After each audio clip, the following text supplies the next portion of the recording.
दोस्तों, वेदांता लिमिटेड की बात करें तो यहाँ पे कुछ बड़ी अपडेट निकल के आ रही है जिसको इस वीडियो के माध्यम से हम डिस्कस करने जा रहे हैं। वेदांता लिमिटेड लाखों करोड़ का इन्वेस्टमेंट करने जा रहे। अब ये कौन से स्टेट में ये इन्वेस्टमेंट करने जा रहे और डी मर्जर के पहले कुछ बड़े फैसले किए जा रहे। कंपनी ने इंटरिम डिविडेंड देने का भी ऐलान कर दिया, उसकी रिकॉर्ड डेट भी आ चुकी है। इसके अलावा कंपनी बॉन्ड्स को लेकर भी बड़ा फैसला किए। जैसे कि आपको ये पता ही होगा कि मेटल शेयरों में आज पॉजिटिव माहौल बना, मेटल शेयर दौड़े, तो इसके पीछे की वजह को समझेंगे।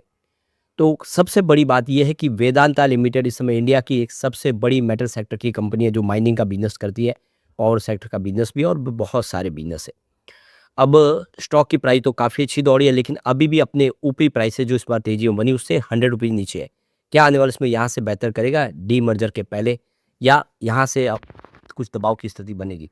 लेकिन फ्रेंड्स, उससे पहले अगर आप पहली बार हमारे चैनल पे आए तो चैनल को सब्सक्राइब कर दीजिए, एक बेल आइकॉन दबा दीजिए ताकि जब भी नया वीडियो बने पहला नोटिफिकेशन आपको मिले। वीडियो पसंद आए तो लाइक से जरूर कीजिए। चलो फ्रेंड्स, वीडियो स्टार्ट करते हैं। मैं हूँ आपका दोस्त एस बी दवे और हमारे अपने चैनल ऑनलाइन कमाई में आपका बहुत बहुत स्वागत है। सबसे पहले वेदांता लिमिटेड के कारोबार की बात करें तो 667 पर आज क्लोजिंग देखने को मिली 0.29% की तेजी के साथ। तो कल देखो कि गिरावट के साथ 665 पर क्लोजिंग थी। आप देखो कल बाजार में तूफानी गिरावट हुई थी, एक तरह से बाजार क्रैश कर गया, लेकिन आज फिर से राहत मिली, बाजार रिकवर कर गया। बाजार में हमने तेजी देखी है, उतनी तेजी नहीं थी जितना बाजार इंट्राडे में बढ़ा, उतना तो नहीं रहा, लेकिन फिर भी पॉजिटिव क्लोजिंग दी है, ये अच्छी बात है। तो देखिए यहाँ पर भी 670 पर पॉजिटिव शुरुआत हुई, पर इंट्राडे में ये 664 तक गया, यानी स्टॉक के अंदर हमने हल्की सी गिरावट देखी इंट्राडे में। पर जो हाई बना वो 688 का। इससे एक बात समझ में आ रही है कि अच्छी खरीदारी दिख रही है। कुछ लोग प्रॉफिट बुकिंग जरूर कर रहे हैं, लेकिन अभी भी खरीदारी दिख रही है। तो 363 का हाई, इसका जो लो बना हुआ है, हाई 769 का। फिलहाल स्टॉक अपने ऊपरी प्राइस से लगभग 100 रुपीज़ डिस्काउंट में आपको मिल रहा है। यहाँ पे ये प्राइस है जो आप समझ सकते हो कि ऊपरी प्राइस से 100 रुपये नीचे है, और बाजार में गिरावट काफ़ी ज़्यादा है, उसकी वजह से ये भी स्टॉक नीचे आया। तो आप देखो कि आज टाटा स्टील, हिंदुस्तान जिंक और वेदांता जैसे मेटल शेयरों ने अच्छी तेजी बताई है। तो आज मेटल इंडेक्स ने बहुत बेहतर किया और बाजार को आगे उठाने में भी मेटल इंडेक्स का बहुत बड़ा फायदा था। आज निफ्टी मेटल में 3% की शानदार तेजी देखने को मिली। तो यहाँ पे मेटल इंडेक्स में से देखें तो जो 15 स्टॉक है उसमें से 14 स्टॉक में आज अच्छी खासी हमें तेजी देखने को मिली। चाहे लॉयड स्टील हो, Tata steel, JSW steel, Jindal steel, Apollo tubes वगैरह, सब ने 3% के आसपास की तेजी बताई है। इसके अलावा देखें तो यहाँ पे Hindustan zinc, NMDC, Vedanta, steel authority of India, Hindustan copper, इनमें भी 2% के आसपास की तेजी बनी इंट्राडे में आज। और कुछ और स्टॉक जिसमें अदानी इंटरप्राइजेस, वेल्सपुन, जिंदाल स्टेनलेस, हिंडाल्को, इनमें भी तेजी थी आज। तो ये जो आज रैली बनी मेटल स्टॉक में, इसके पीछे वजह यह है कि क्रूड ऑयल की प्राइस में गिरावट देखने को मिली है। तो इस समय क्रूड की ऑयल प्राइस वापस नीचे है। इसके पीछे वजह है कि जो यूरोपियन नेशंस है और जो जापान है, उन्होंने यहाँ पे जो स्टेट ऑफ हॉर्मुज का जो प्रॉब्लम है उसके लिए जो भी शिपिंग के लिए सेफ एग्जिट का उन्होंने यहाँ पे वादा दिया है। तो रास्ते कैसे भी निकाले जाएंगे हॉर्मुज के लिए, उसकी वजह से एक पॉजिटिव माहौल बना। इसके अलावा यूएस ने अनाउंस किया कि वो तेल की सप्लाई और बढ़ा देंगे, तो इससे एक पॉजिटिव माहौल बना है कि जो इस समय क्रूड ऑयल की समस्या उसका निपटारा हो सकता है, जिससे पॉजिटिव माहौल बना। स्टील के शेयरों ने भी बेहतर किया है। तो ये देखिए जो क्रूड प्राइस अगर लो हो जाती है तो जो इनपुट कॉस्ट का प्रेशर है स्टील कंपनी के लिए मेटल शेयरों पे, वो दबाव कम हो जाएगा, जिससे सेंटीमेंट पॉजिटिव हुआ है। दूसरी तरफ देखें तो यहाँ पे जो ग्लोबल ब्रोकरेज फर्म है मैक्वेरी, वो इस बड़े करेक्शन के बाद मेटल स्टॉक को लेकर बहुत ज़्यादा बुलिश है।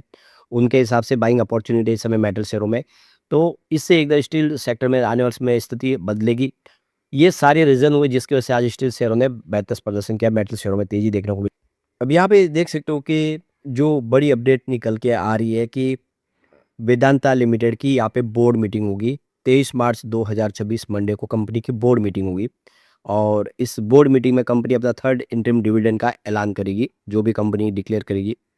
और इसके लिए इन्होंने रिकॉर्ड डेट फाइनल कर दी है, शनिवार 28 मार्च 2026। इसका मतलब सैटरडे 28 मार्च 2026 को जिनके जिनके डीमैट अकाउंट में शेयर होंगे वो सारे के सारे एलिजिबल है, उनको कंपनी की तरफ डिविडेंड दिया जाएगा। और इसी को लेकर कंपनी अपनी इनसाइडर ट्रेडिंग के लिए ट्रेडिंग विंडो क्लोज करने जा रही है। सेबी के रूल्स के तहत जैसे ऐसा कोई बड़ा फैसला होता है कंपनी में, तो इनसाइडर ट्रेडिंग के लिए ट्रेडिंग विंडो को क्लोज करना होता है, क्योंकि ये रूल्स रेगुलेशन 2015 बना हुआ है। तो ये ट्रेडिंग विंडो क्लोज हो जाएगी। आप देख सकते हो 19 मार्च 2025 को क्लोज हो चुकी है और ये बुधवार 25 मार्च 2025 तक ट्रेडिंग विंडो क्लोज रहेगी। यानी 23 मार्च को कंपनी की बोर्ड मीटिंग है, उसके 48 घंटे के बाद नॉर्मल ट्रेडिंग शुरू होगी। तब तक के लिए ट्रेडिंग नहीं कर पाएंगे कोई भी।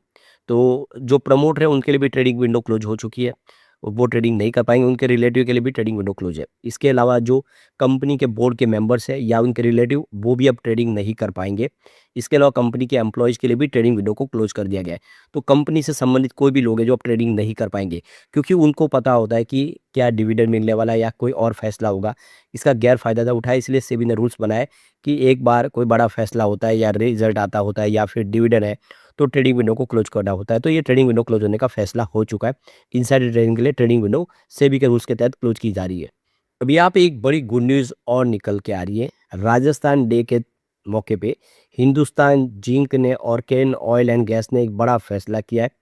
यहाँ पे देख सकते हो कि वेदांता करीब 1 लाख रुपीज़ का इन्वेस्टमेंट करने जा रहे हैं राजस्थान के अंदर। तो ये देखो कि 20 मार्च 2026 राजस्थान सेलिब्रेट कर रहा है राजस्थान डे, और इसी के मौके पे वेदांता की तरफ से रीअफ़र्म किया गया है कि वो लॉन्ग टर्म कमिटमेंट पूरा करना चाहते हैं। स्टेट के साथ में राजस्थान में करीब 1 लाख रुपीज़ का निवेश करेंगे। ऑलरेडी 1.5 लाख करोड़ रुपीज़ का निवेश उन्होंने मेटल, ऑयल और गैस सेक्टर में और एनर्जी सेक्टर में किया हुआ है राजस्थान में। उनको राजस्थान बहुत पसंद है। उनकी जन्मभूमि राजस्थान, वेदांता के चेयरमैन अनिल अग्रवाल की, उनकी कर्मभूमि बिहार है, लेकिन जन्मभूमि उनकी राजस्थान है। उनको उससे लगाव है और उन्होंने वहाँ पे प्रचुर संभावनाएं देखी है मेटल सेक्टर में, मिनरल सेक्टर में, और खनिज से भरपूर है राजस्थान। तो उनका कहना है कि हम 1 लाख रुपीज़ का और निवेश करने जा रहे हैं, तो काफ़ी सारा निवेश होगा। इसके अलावा उनकी जो सब्सिडीज़ कंपनी हिंदुस्तान जिंक, उसके माध्यम से और केन ऑयल एंड गैस के माध्यम से भी राजस्थान में बहुत सारा निवेश होगा। तो करीब जो इकोनॉमी है राजस्थान की, उसमें 3 लाख करोड़ का नया कंट्रीब्यूशन करने को तैयारी है। तो एक बहुत बड़ा इन्वेस्टमेंट होने जा रहा है। बहुत अच्छी गुड न्यूज़ है राजस्थान के लिए भी। सबसे बड़ी बात है कि राजस्थान में दूसरे बड़े बिज़नेस कोई नहीं है। हर राज्य के पास अपने-अपने बिज़नेस है। जैसे कि आप देखें तो महाराष्ट्र, चाहे वो एक बड़ी फ़िल्म इंडस्ट्रीज़ हो या स आप देख सकते हो कि ब बड़ा बिज़नेस है, सिल्वर का, गोल्ड का बिज़नेस हो, या फिर आप देख ही सकते हो कि एक इंडस्ट्रीज़ हब है। गुजरात में देखें तो गुजरात में आपको बहुत सारे बिज़नेस दिखाई देंगे। सूरत आप देख सकते हो कि एक तरह से कपड़ा का सबसे बड़ा उद्योग है।